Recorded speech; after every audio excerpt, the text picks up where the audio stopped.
Baan guddoo as baanii nu eebbisaniin galatoomaa isiniin jenna amilee naa kennaa fi ammallee.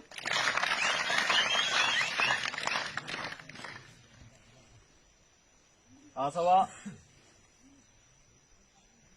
gabaabaa dhimma warra eebbifameenis kan wal qabatu dhimma uummata naannoo kanaa bu'aa bahii hedduu keessan wajjin darbeetiinis kan wal qabatu jaal abbaa qalaaliitiin iddoo kanatti isiniif dhiyaataa kabajaadhaan abbaa qalaalii.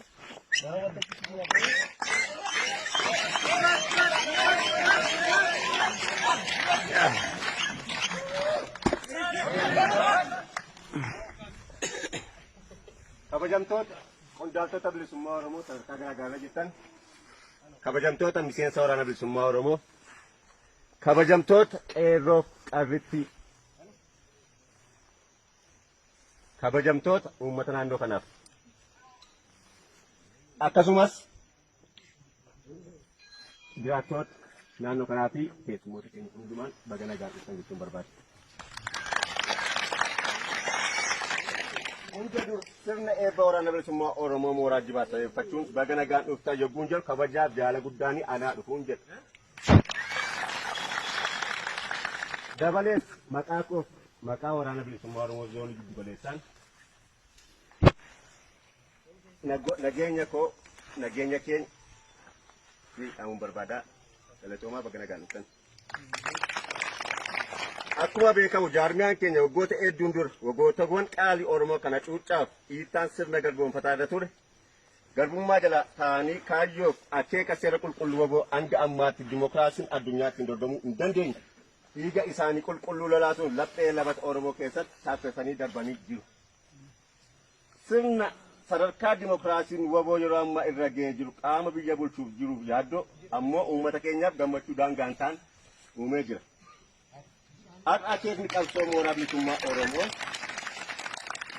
har'a akeekni qabsoo mooraa bilisummaa Oromoo kan jaarmiyaa uummatni Oromoo akka lubbuu isaatti jaallatu wabootiin talgamuun falmaadhaa kan inni jiru fedhiif hawwii namoota muraasa guutuu adeemaa jiru tun ta'an garbummaa qolee saba isaarraa rarreerraa buusuufidha. Sabni keenyas akka sabaatti kaayyoof akeeka qabsoo bilisummaa Oromoo irraa barbaadu kaffalee kaayyoof akeeka waboo jalatti qabatamaatti dhiiroon imala qabsoo waraana bilisummaa Oromoo milkeessuu irratti argama. Carraa kanaan jiraattoota uummata naannoo kanaa argamtan galateeffachuun barbaada. Galanni keessan bilisummaa baraan dheebochaa turtan argadhaa isiniin jechuun barbaada. Adeemsa ijibbaataa haala ulfaataa keessa kuttanii galaana guddicha nuuf ta'uudhaan da'oo beelaaf eebuu keenya taatanii gidiraa isin nuufaan dhamdhamattan sun seenaa qabsoo bilisummaa Oromoo keessatti isin galateeffachiisaa galatoomaa isin jechuun barbaada. Qeerroof qarree bilisummaa Oromoo milkaa'ina guyyaa har'aa kanaaf faayaa humna keessanii waan taataniif galanni isiniif mala. Qeerroon bilisummaa Oromoo wabii handhuura qabsoo bilisummaa Oromoo ta'uu keessan qabatamaatti addunyaatti agarsiisanii jiru. Dhiiga keessan ijoollummaa qabsoo bilisummaa Oromoo cobsuun gabbachuu mooraa qabsoo bilisummaa Oromoo keessatti geeleen dhaabatanii jirtu galatooma. Har'as qabsoon bilisummaa Oromoo galfata isinitti kennaa jiru. Har'as qabsoon bilisummaa Oromoo galfata guddaa isinitti kennaa jiru. Amma Oromoof Oromiyaan walummaa bilisummaa ishee gonfatutti ifaajjii keessan akkuma kaleessa daran waan barbaachisu qabsoo eegaltan jabeessaa jechuun barbaada. Akkasumas leenjistoonni waraana bilisummaa Oromoo qeerroowwan akka xiyyaa balali'an leenjisuun har'a eebbaaf geessisaniitu uummata Oromoo bira oolmaa qabeenya addunyaa kan bituu hin dandeenye tultanii akka jirtan quba qabaadha. Seenaanis hojii goonsaa isin har'a dalagdan galmee irratti qalama warqeen tarree goototaati. Hayyoota qaqqaalii gidduu lamaanitti katabdee dhalootaaf ol keessa. Mooraan qabsoo bilisummaa Oromoo itichuu keessatti isin adda dureedha galanni keessan bilisummaa ta'uunis ni jedha. Miseensonni waraana bilisummaa Oromoo mooraa leenjii keessatti argamtan milkaa'ina fayyaa sagantaa kanaa ta'uun jalqabarraa kaasee hanga guyyaa eebba kanaatti shoora isin taphattan daran olaanaadha. Jalqaba baatanii cinatti guyyaa eebba miseensa aaraa kanaan miseensa aaraa waraana bilisummaa Oromoo bareechuuf olii gadi fiiguun haala kan mijeessitan hundi galata seenaa waraana bilisummaa Oromoo irraa qabdu galata argadhaa jechuun barbaada. Miseensonni waardiyyaarra turtan nuffii tokko malee dadhabee utuu hin je'in beelee utuu hin je'in aduun natti bee utuu hin je'in dandeessanii guyyaa kana waan geessaniif isinis galata guddaa isinii malaa jechuudha.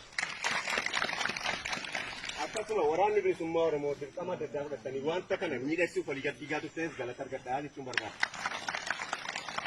Leenjiin kun haala miidhagaa milkaa'inaan xumuramuu qofa utuu hin taane jalqabaa yaada leenjichaa irraa kaasuun mooraa leenjii waraana bilisummaa Oromoo keessatti wal dhaga'uuf waliif abbamuun waliin mari'achuun wal qajeelchuun jaallanni waliin hojjechaa turre lafee dugda sagantaa kanaa cichoomni murannoo keessan daboonsiraa galata argadhaan jedha.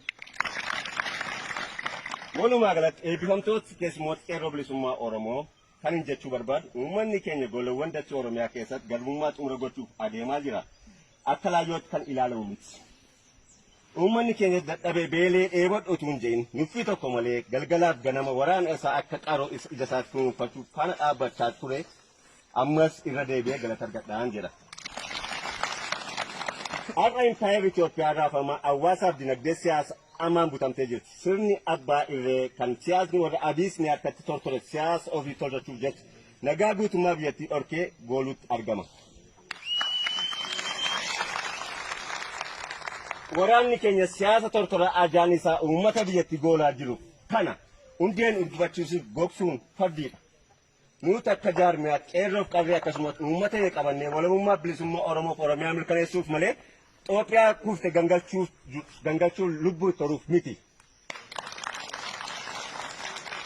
Har'a woboon adeemsa ajaa'ibaarra jira. Kana booda humni dandeessa dhaabu hin jiru. Kanaaf uummanni keenyas ta'e qeerroof qarreen bilisummaa Oromoo akkuma kanaan duraa baran waraana isaaf jedhee ganna beelaan boon ammoo dheebuun waadamee isa jiraachisaa jiru kana cina dhaabbachuun ammayyummaadha.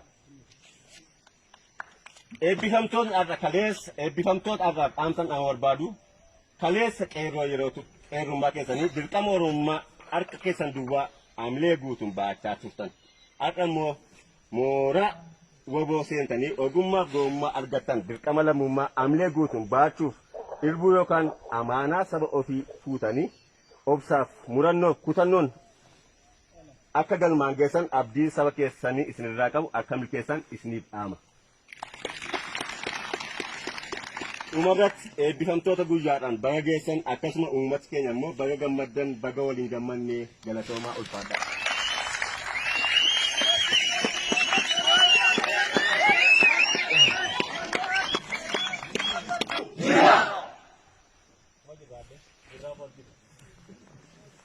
Ayyee tartiib sagantaa keenyaa akkuma itti fufeetti jira amma nama as keessa deebaan isin bohaartu jira.